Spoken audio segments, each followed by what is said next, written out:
Without a vision, the people perish. Welcome to Vision Plus, a program featuring a positive outlook, dealing with everyday situations of marriage, children, and business. Believing Philippians 4:13, I can do all things through Christ who gives me strength. Teacher, author, speaker, delighting audiences from New York to Sacramento with a heart and message for the people today. Bonnie would like to remind you of the 800 number on the screen. Please feel free to call at any time throughout the broadcast and share your concerns. Leave your prayer request and someone will pray with you. And now, teacher, author, and speaker, Bonnie. Hello and welcome. I'm Bonnie Libhart. You're watching Vision Plus. Without a vision, the people perish. We have to get a vision for what we want to accomplish with our lives. And one of the persons that I've known for quite a long time is a person that he has his regular job, but then he has another thing that he has helped me and a lot of other a few other people too, and that's when you need to buy a car, what do you look for? And we're encouraging people these days to buy a previously owned car because that way you save money and you help another individual who needs to possibly sell their car because they need money. Well, I just recently bought a car, had a wreck of my own. The other one totaled it, as you know, possibly. So I needed a car. Well, the insurance company didn't give me near enough money for me to get really what I'd like to, so I had to take that money and purchase what I could. So what did I do? I called this person, Anthony Libhart, who helps people look at cars. If you're going to go buy a car for $25 or $50, something like that, he will help you. He knows what to tell you to look for, and so we're going to find out a little bit from him how he can help us get the best car that we can for our money. Hey, welcome. Thank you. Glad to be here. Now, tell me a little bit about when you were telling me what to look for in buying a car. I know you have to first find out the budget, and the budget changes. You may want to, might wish you had to spend them, but if you're trying to use the money you have rather than to go into debt, then you could help another person by buying a car. What do you look for in buying a previously owned car? Well, obviously, you do have to have a budget in mind, at least a range that works for you. And once you determine that, I suggest that you have a wide, look at a wide variety of vehicles. You can search internet. There's, Auto Trader, other websites where they have, a wide variety of vehicles that may be in your price range. And once you've determined different vehicles that may be candidates, then I suggest that you go and drive them. First of all, you may be familiar with a particular model.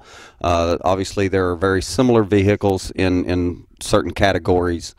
And so I think it's wise to go and look at a variety of models.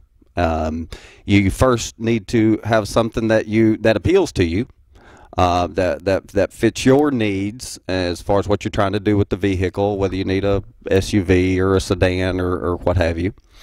And then I would go and drive the vehicle because after, of course, it being visually appealing and fitting your needs, then you have to feel comfortable in the car.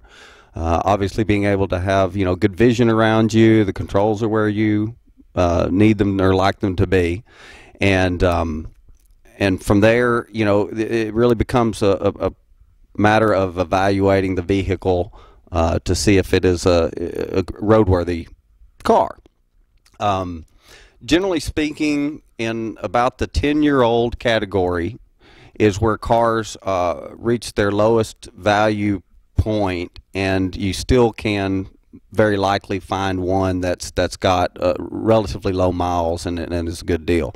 Anywhere between there and 5 years old, generally you can find a car that still has a relatively low mileage and fits in your price range. From there, evaluating the vehicle itself becomes just a matter of test driving the car. If you have a mechanic that you currently use, you can certainly take them there. They will be able to evaluate whether there are any likely maintenance or problems with the vehicle. I particularly try to drive the car in a variety of conditions. For example, over uneven roads, neighborhood roads, turning. I like to take it on a highway or somewhere where you can get up to speed to see if there's vibrations or anything unusual. Most people can, whether you're a mechanic or not, can probably determine if something doesn't feel right to you. There are also, depending on the mileage and the year, but for the most part, you can have Carfax done on the vehicle. Generally, if they're probably under 20 years old or so, you can have a Carfax done on it, where you just go to the website. There is, I believe, it's around a $30 or so fee, and what they can do for you is they run the vehicle identification number and can report whether there's been any major accidents, whether it's a salvage vehicle, things of that nature. Being a salvage vehicle doesn't necessarily mean it's a bad thing. It means it's a rebuilt vehicle, and a lot of times there are some really good shops out there that can repair a vehicle in a manner that makes it roadworthy and is still a very low cost. But for the most part, you're trying to stay with a vehicle that's got, today's vehicles, 100,000 miles isn't really a whole lot of miles. It is certainly where you start to become into the maintenance area, where you're looking at brakes, shocks, struts, things of that nature. One of the other things that I always suggest in someone when you're evaluating a vehicle is to operate all of the different features. Roll the windows up and down, take the, lock and unlock the doors, all your turn signals, brake lights, run the air conditioning, the heater, all, at all the different vent locations and what have you. Make sure that the windshield wipers, all the safety equipment is, in operating condition. I also like to take a vehicle, especially most of the later model vehicles, or a lot of them anyway, are front wheel drive models, is to, at a slow speed, like in a parking lot, is to do a full lock turn. What I mean is to turn it all the way to the right and drive in a circle, turn it all the way to the left and drive in a circle. A lot of times that will identify if you have some like CV joints or other front end problems with the car. From there, you just really have to just determine if it's something that you think will fit your needs. And once you've purchased a vehicle, then having it maintained. I would typically, when I purchase a vehicle, I would have it go ahead and have it serviced. Do your oil changes. If there's any other maintenance fluids or what have you that that you might need to have done. Of course, the belts, hoses, and all of that may need to be inspected at least. A lot of times, you hear people recommending 3,000 mile oil change intervals, and that's always a good idea. I've seen studies where they've taken service vehicles like taxi cabs and police cars and so forth, and changed the oil at different intervals. And they've done, they did some at 3,000, some at 5,000, some at 10,000, etc. And we're able to determine that the wear wasn't significantly different at those, at different oil change intervals. Well, it's nice to change your oil at 3,000 miles. If it goes 3 or 4,000 miles, 5,000 miles, it probably isn't going to be anything that's going to cause real problems. I personally don't have a problem with, in regular conventional oils, doing a 5 to 7,000 mile oil change. What I do is just kind of a if you keep records and you keep up with your mileage, you know, and you can record exactly when you've done your last oil change, or you're having it done at a service shop, you know, that's convenient. However, I just kind of use a rule of thumb that, you know, it's easy to keep up with if you do it on the 5s. So if it's at 10,000, 15, 20, and 25, etc., it's usually pretty easy to determine whether whether it's time for an oil change. So that's just a little trick that I use for myself. I don't really worry too much about oil brands. The major, brands that you see in the parts stores are all, as long as they meet the type of oil, the correct weight of oil, and most of them all meet the minimum standards that the manufacturers recommend. So the way I look at it is, clean oil is better than dirty oil. So, rather than worrying about getting the synthetics or the brand, I generally use the brand that's on sale. Of all the major brands, you really can't go wrong there, as long as you're getting the proper weight oil and a good oil filter. Anything that's meets the recommendations of the manufacturer should be sufficient. Another thing that people a lot of times are kind of confused by is the octane rating for gasoline. Most of the vehicles, especially the ones manufactured in the last 20 years, will specify the minimum octane rating. Octane rating is simply a fuel that burns in a manner which matches the way the engine is built, and it's not a treat giving your engine or giving your car premium fuel when it only requires regular. So that's something that I always recommend. Know what octane rating that your car requires, and use that. Again, the major service stations that you see, the brand names everybody knows, are probably good product. It's as long as the octane rating meets what your car is requires, then I don't really see a major advantage of going with one particular brand over the other. One thing I do recommend is buy fuel from a service station that has a lot of traffic. Fuel does, in time, age. It can pick up moisture and other things from the atmosphere. So it's always good to buy fuel from a service station that has plenty of traffic, so that that you're getting fresh fuel.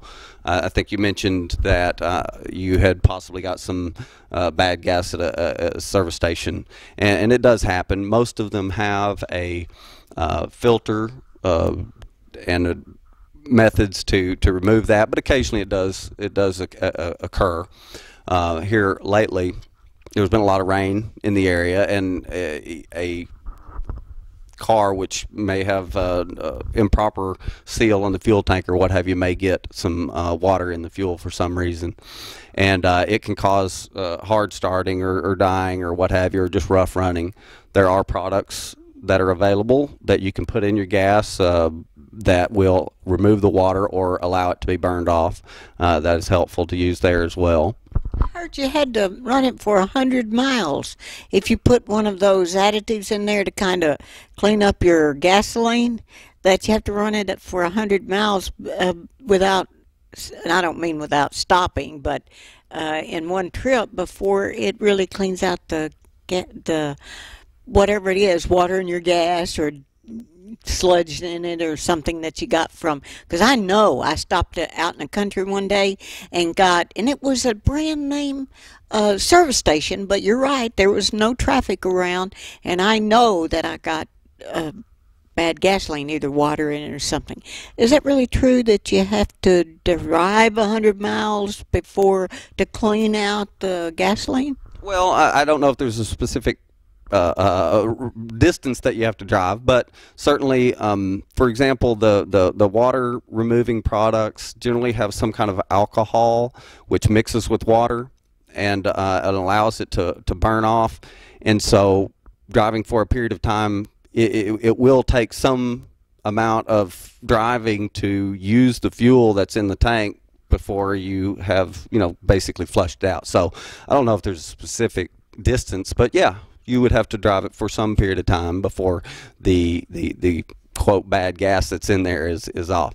And I would probably go ahead and run that tank down pretty low and then refill it with with fuel from a place that you feel confident that it's good. Another thing that I was going to mention about with all the water rain that we've been having, for example, in my area where I live, there's a couple of areas that flood. And so if you ever do go through some standing water, obviously you don't want to drive through anything that's a flooded area. That can be very dangerous. But occasionally you go through some few inches of water. If you, like, for example, like I have to right by my home, there's a little area that sometimes gets a little water on the road. And one thing that I recommend to my wife and anybody that does go through any water is to after you pass through it is to test your brakes. Sometimes you can get some water on the brakes, and for a moment you may not have brakes like you would expect to normally have. So it's always a good idea when any time you go through some water is to just after you pass through it, just kind of touch your brakes. You don't have to slam them on or anything like that, but just to make sure that you do have brakes before you continue on, and then just need brakes.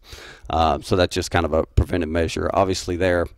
And this kind of goes back a little bit to purchasing vehicles and maintaining them, is to make sure you have a good tread under the tires. They have the old test with the penny, and if it is above Lincoln's head, if you stick it in the grooves with the penny upside down, it shouldn't go over the head of Lincoln.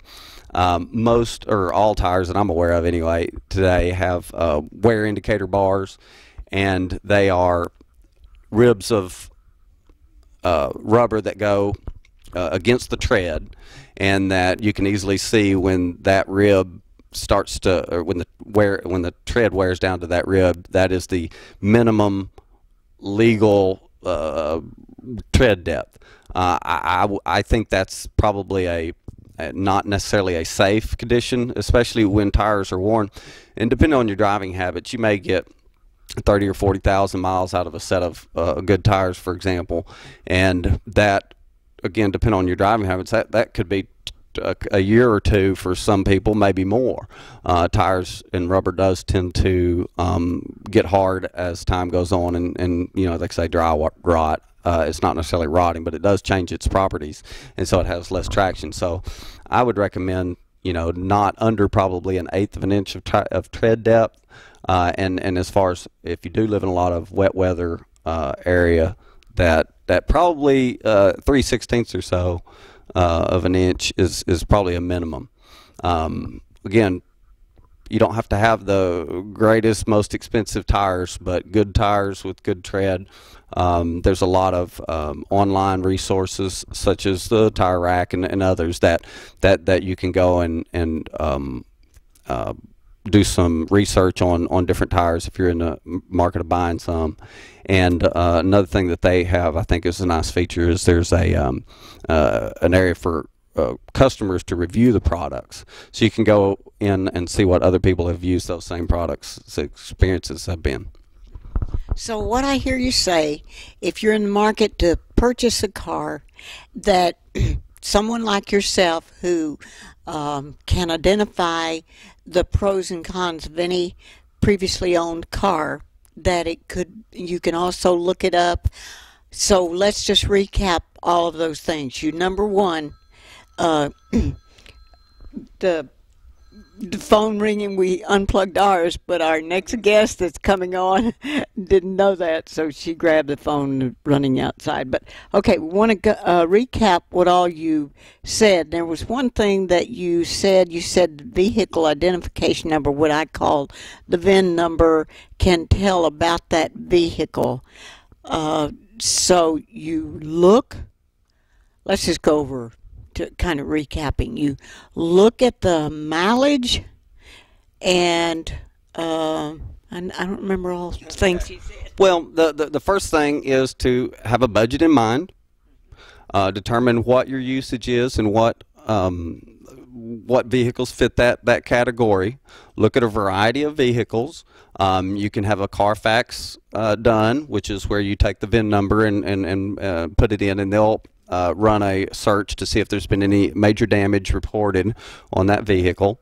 You can. And when you're talking about looking those in the Carfax and so forth, you could look at several things. Isn't there something that says what a car should sell for, if it's a trade-in, if it's a retail sale, if it's from a private owner, and how do you identify? You should look at those items before, because if you're going to go get a loan on that car at the bank, they will need, or at the loaning institution, they'll need to know that you're buying that car within that price range, or you have to pay money down that the loaning institution wouldn't help me with if you have to borrow the money.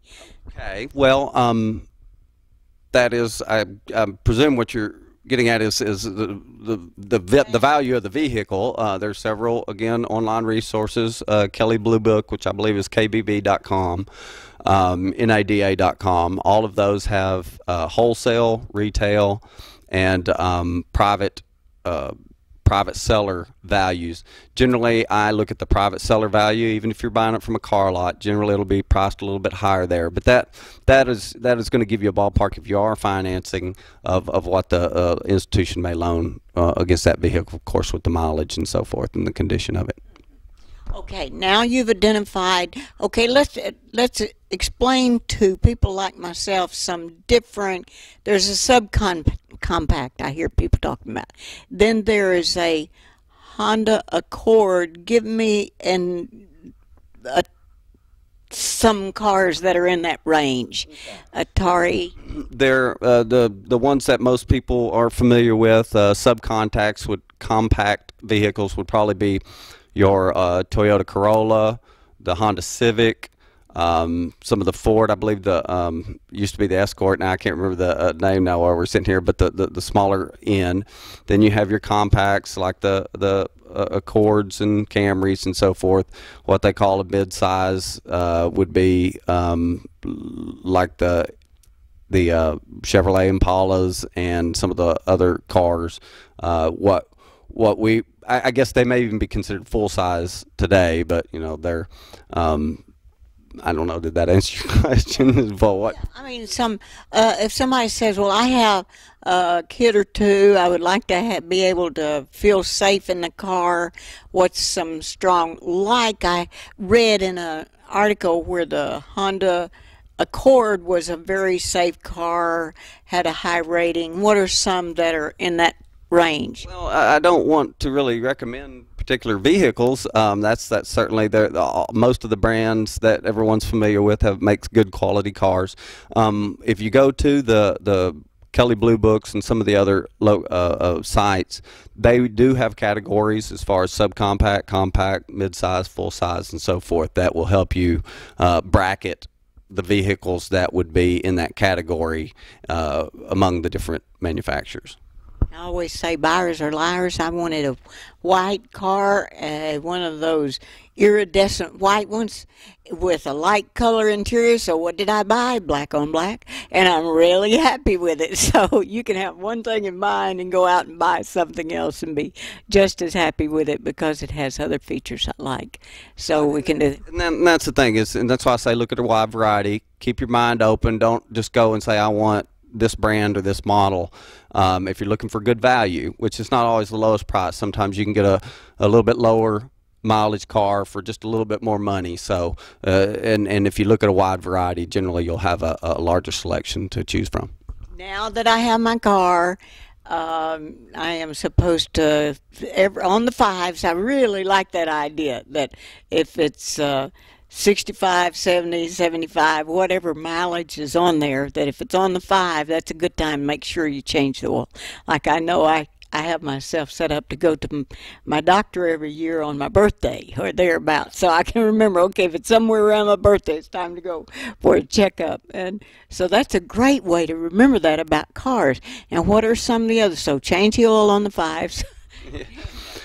Just anything you notice changing once you've purchased a vehicle. If you notice anything changing, it starts to pull to one side. The brakes feel different to you. Any sounds that change, that is probably a good time to have it checked out. And do you have to go to the original, if it's whatever brand it is, that brand for a checkout? I mean, to have everything done, or are there other kinds of oil change places that might do other things too? It depends. Most of your maintenance service, even brakes, but certainly oil changes and fluid changes, probably can be handled by the oil change places. Some of the later model cars especially are sophisticated and require certain diagnostic equipment where it may be better to take it to the dealer.